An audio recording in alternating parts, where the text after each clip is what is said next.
천년왕국 신라 일어서다. 경주에서 발흥한 사라곡은 진안의 맹주국가로서 정복전쟁과 교역을 통해 세력을 확장시키며 진안 제국을 점진적으로 통합해 나갔다.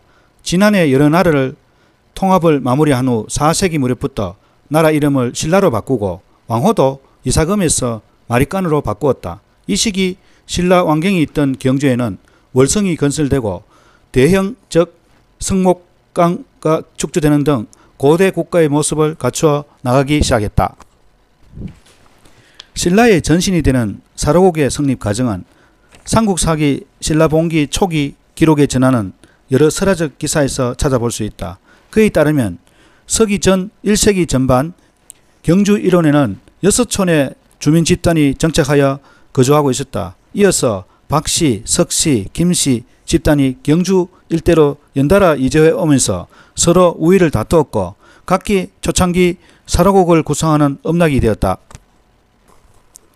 한편 고고학적 자료를 근거로 초기 사라곡을 구성하였던 주민 집단에 대해 살펴보면 대체로 이들은 기원전 2세기 말 1세기 초 무렵 경주 분지에 자리 잡은 것으로 보인다.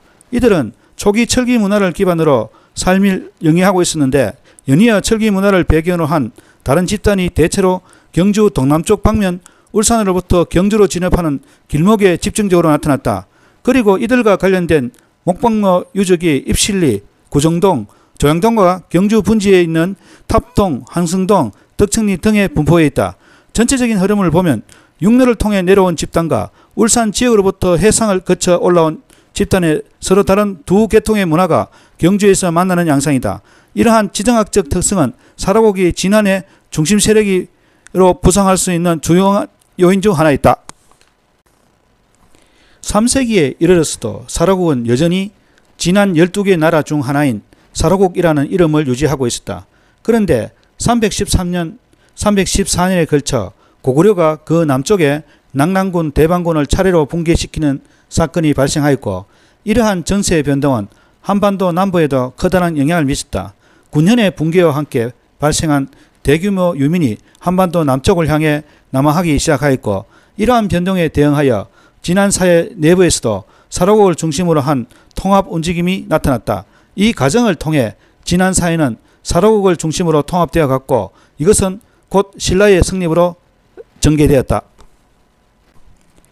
삼국사기 신라봉기 초기 기록에는 주변 소국에 대한 신라의 통합 과정이 자세히 기술되어 있다.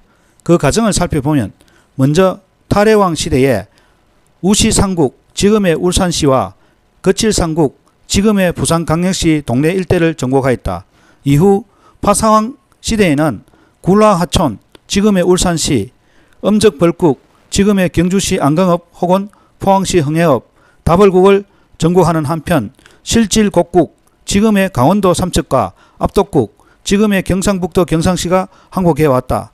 다음으로 진마왕 시대에는 압독국을 재정복하였고 벌류왕 2년에는 소문국 지금의 경상북도 의성군을 정복하였다. 조본왕 2년에는 간문국 지금의 김천시 계령면을 정복하였고 7년에 골벌국 지금의 경상북도 영천시가 항복해 왔다.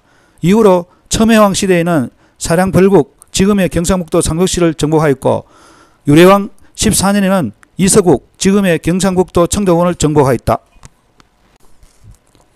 신라의 주체가 된 사라곡의 초기 영역은 오늘날 경주시 일대의 명알산, 남산, 소금강산, 선도상으로 둘러싸인 분지에 해당되며 서천, 남천, 북천으로 둘러싸인 지역이 중심 권역을 이룬다.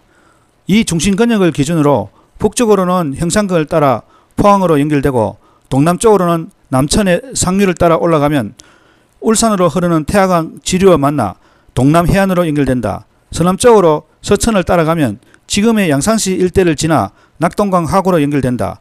서쪽으로는 형산강 지류인 대천을 따라 나아가면 금호강의 상류인 영천시에 도달하며 여기서 다시 금호강을 따라가면 경산과 대구를 지나 낙동강으로 연결된다. 또한 영천에서 북쪽으로는 의정지역과 연결되고 서쪽으로는 상주와 북쪽으로는 예천, 안동, 영주 지역으로 연결된다. 이렇듯 사라곡이 자리 잡은 경주 일대는 다방면으로 외부와 쉽게 교통할 수 있는 지리적 여건을 갖추고 있었고 울산 양산에 위치한 철 생산지와도 가까워 철 유통에 있어서 큰 이점을 갖추고 있었다.